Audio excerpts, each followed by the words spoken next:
Stable भाई channel में आप लोगों का स्वागत है। आज की कहानी बहुत ही प्रेरणादायक और ज्ञानवर्धक कहानी है। एक बार की बात है, एक जंगल में किसी पेड़ पर कबूतर का एक जोड़ा रहा करता था। वो दोनों खुशी खुशी उस पेड़ पर जीवन बसर कर रहे थे। एक दिन उनकी इस खुशी को एक सांप की नजर लग गई।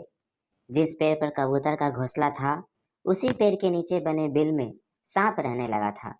जब भी कबूतर का जोड़ा दाना चुगने के लिए जाता, सांप उनके अंडों को खा जाता था और जब वो वापस आते तो उन्हें घोंसला खाली मिलता था, लेकिन उन्हें पता नहीं चल पा रहा था कि अंडे कौन ले जाता है। इस प्रकार से कई दिन निकल गए। एक दिन कबूतर का जोड़ा दाना चुगकर जल्दी आ गया तो उन्होंने देखा कि उनके अंडों को बिल में रहने वाला एक सांप खा रहा है। इसके बाद उन्होंने पेड़ पर किसी ऊंचे स्थान पर छुपकर अपना घोंसला बना लिया। सांप ने देखा कि कबूतर का जोड़ा पहले वाले स्थान को छोड़कर चला गया है, लेकिन शाम होते ही दोनों वापस पेड़ पर आ जाते हैं। इस प्रकार कई दिन निकल गए। कबूतर के अंडों में से बच्चे निकल आए और वो बड़े होने लगे। एक दिन सांप को उनके नए घोंसले का पता चल गया और वह कबूतर को जाने का इंतजार करने लगा। जैसे कबूतर घोंसला छोड़कर गए, सांप उनके घोंसलों की ओर बढ़ने लगा, लेकिन किसी कारण से कबूतर का जोड़ा वापस पेड़ की ओर लौटने लगा। उन्होंने दूर से ही सांप को उनके घोंसलों की ओर जाता देख लिया और जल्दी से वहां पहुंचकर अपने बच्चों को पेड़ की ओट में छुपा दिया। सांप ने देखा कि घोंसला खाली है तो वह कबूतर की चाल समझ गया और वापस बिल में जाकर सही मौके का इंतजार करने लगा।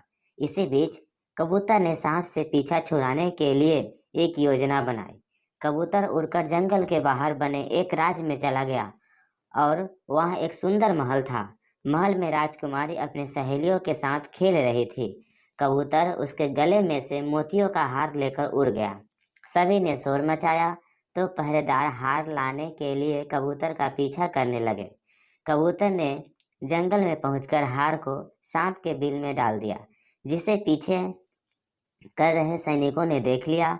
जैसे ही सैनिकों ने हार निकालने के लिए बिल में हाथ डाला तो सांप फुंकारता हुआ बाहर निकल आया। सांप को देखकर सैनिकों ने तलवार से उस पर हमला कर दिया, जिससे सांप घायल हो गया और अपनी जान बचाकर वहां से भाग गया।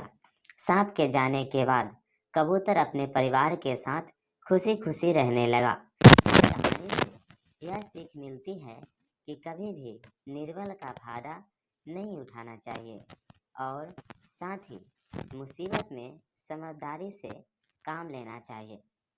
कैसा लगा यह शॉर्ट मोटिवेशन स्टोरी? कमेंट करके ज़रूर बताएं और इस चैनल पे नए हैं तो कृपया चैनल को लाइक, शेयर और सब्सक्राइब कर लीजिए, जिससे एक नई मोटिवेशन मिलता है वीडियो के लिए। Thank you.